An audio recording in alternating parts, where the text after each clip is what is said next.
एक सज्जन ने मुझे चिट्ठी लिख कर दी, ऐसे ही जैसे ये चिट्ठी आई है कि साहब वो मैं कल आया था, आपने राम और भरत के प्रेम के विषय में बताया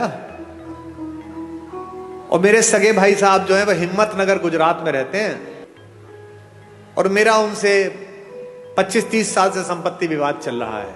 ना मैं उनके बच्चों की शादी में गया ना वो मेरे शादी में आए, पर कल रात सुन के मैं बहुत रोया।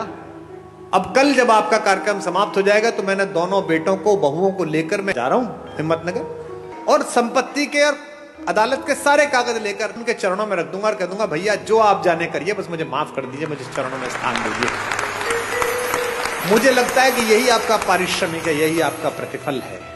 जिस समय आप दूसरे में ईश्वर देखना प्रारंभ कर देंगे उस समय ईर्ष्या, कुंठा, बेईमानी, दुष्टताएं सबका विलोप हो जाएगा।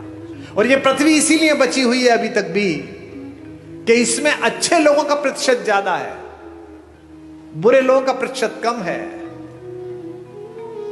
हमारे एक शायर का शेर है कि दुनिया नफरतों की आखिरी स्टेज पर है, इलाज इसका मोहब्बत के सिवा कुछ भी नहीं। ये दोनों भाई थे, यूक्रेन और रूस, एक दूसरे के खून के प्यासे हैं, निरपराध लोगों को मार रहे हैं। और मरवा कौन रहा है?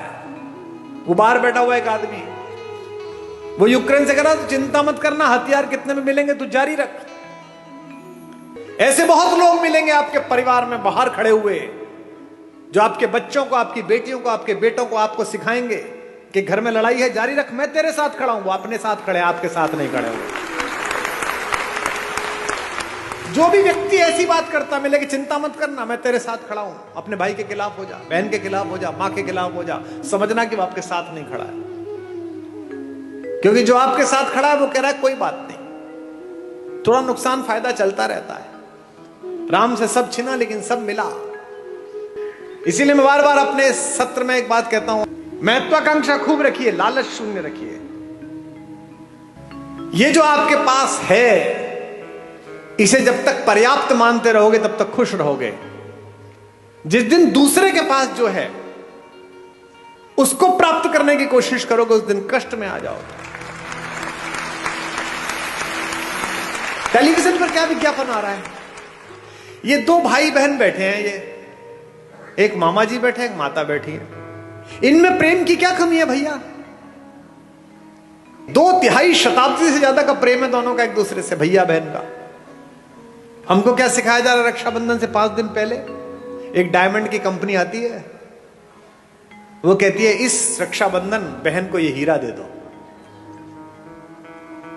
हमको क्या सिखाया जा रहा है? करवा चौथ पर ये डायमंड दे दो।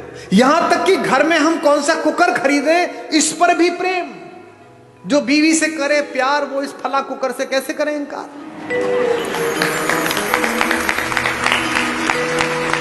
यानी जिनके घर में वो कुकर नहीं आता वो अपनी पत्नी से प्रेम नहीं करते। मेरे घर में शुरू में कुकर नहीं था तो मेरे पिता ने मेरी मां से प्रेम नहीं किया। कैसी मूर्खतापूर्ण बात है। साधनों से अगर प्रेम होता,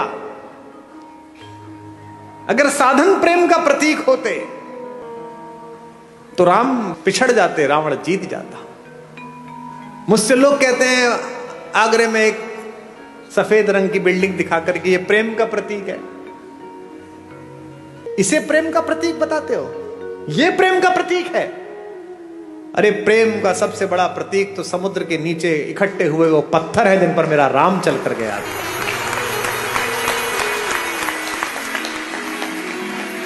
राम ने कहा है ऐसी की तैसी इस पर्वत की, ऐसी की तैसी इस समुद्र की।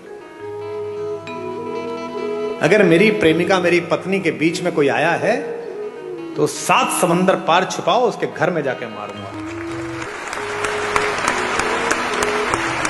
ये प्रेम है, इसे प्यार कहते हैं। प्रेम साधन पर कैसे निर्भर हो गया? महिलाएं एक दूसरे से पूछती हैं इस बार करवा चौथ पे क्या दिलाया,